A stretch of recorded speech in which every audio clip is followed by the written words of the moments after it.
장은민 기자 나오셨습니다. 안녕하세요. 네, 안녕하세요. 네, 오랜만에 뵙습니다. 네. 장 기자님이 맡은 키워드는 무엇입니까? 네, 저는 기후 재난을 키워드로 이 21대 발의 법안을 살폈는데요. 네. 이 해당 그 법안이 이제 기후 위기를 염두하고 좀 만들어진 것인지 좀 중점적으로 살폈는데요. 그 결과 좀 어떠실 것 같으세요?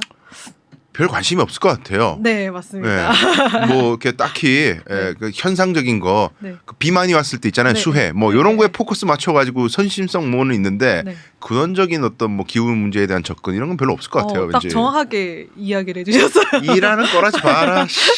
네, 일단은 이제 크게 두 가지로 말씀드릴 수 있을 것 같은데 네. 한 가지는 일단 손에 꼽힐 수 있을 정도 적었다. 아 매우 일단 네. 수 자체가. 네, 그래서 이제 기후 위기 시대에 재난에 대응하게 논의한 법안이 47건에 좀 불과했고요.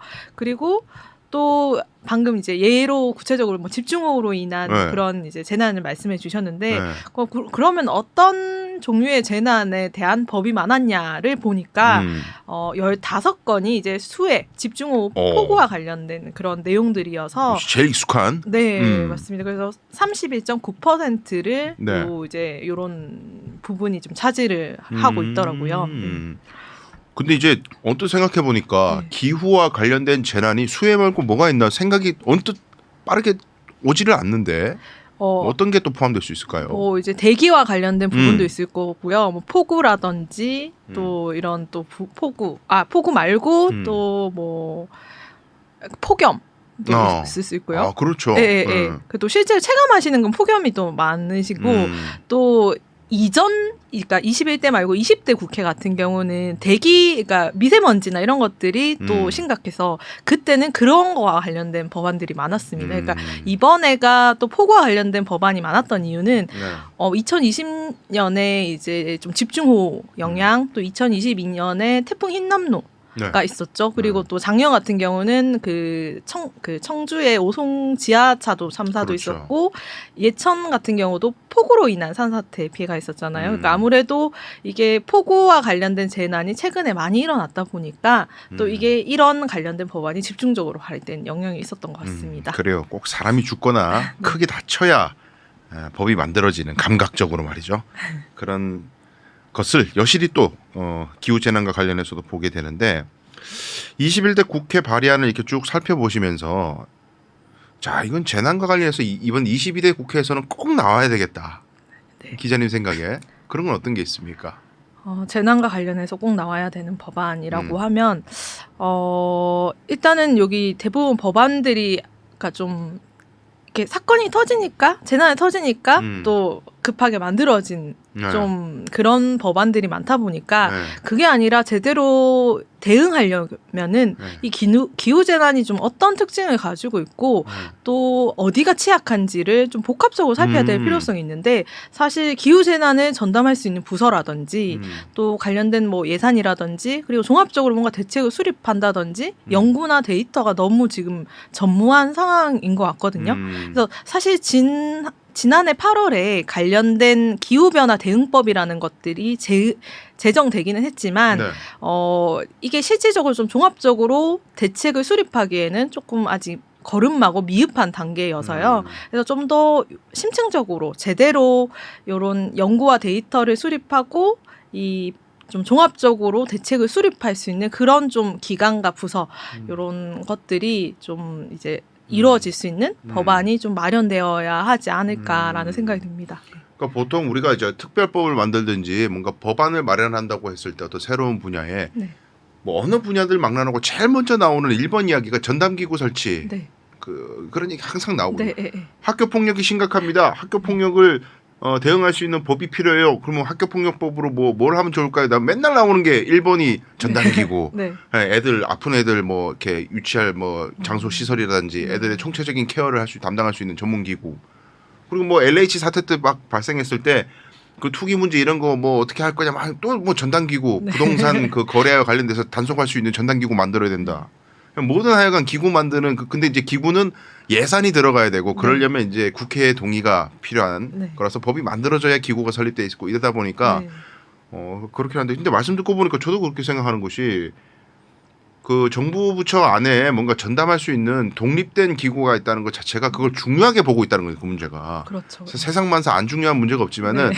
특별히 예산을 편성해 가지고 전담 기구를 만들고 그것만 전담하는 네. 부처가 생긴다거나 기관이 생긴다는 거는 국가의 의지를 저는 보여준다고 생각하는데 기후 재난과 관련해서는 일단 지자체한테 던져놓는 좀 개념이 많은 것 같고요. 네. 일단은 예방은 뭐 사실 전무하죠. 전무하고 네. 사고가 터지면 이제 누구 책임이냐, 네, 맞아요. 누가 잘못했냐, 경찰 그렇습니다. 잘못이냐, 소방 잘못이냐, 지자체 장 잘못이냐, 네. 누가 잘못했니 아무나 못 벗어 뭐 책임 안 지면 고소한다 뭐 이런 느낌으로 그냥 계속 오는 느낌인데 네. 말씀하신 대로 이거는 기후 재난이라면 매번 반복될 수밖에 없는 이제 그런 네. 문제니까 네. 원인 분석을 하고 시민들에게 막연하게 이건 기후 문제가 심각해서 재난이 발생했습니다. 이건 막연한 인과관계로 네. 알고 있는데 이걸 좀 더 실감나게 진짜 이대로 두면은 매년 이런 메가톤급 폭우 뭐 태풍 올 수밖에 없다 이런 것들을 과학적으로 분석해서 제시하고 네.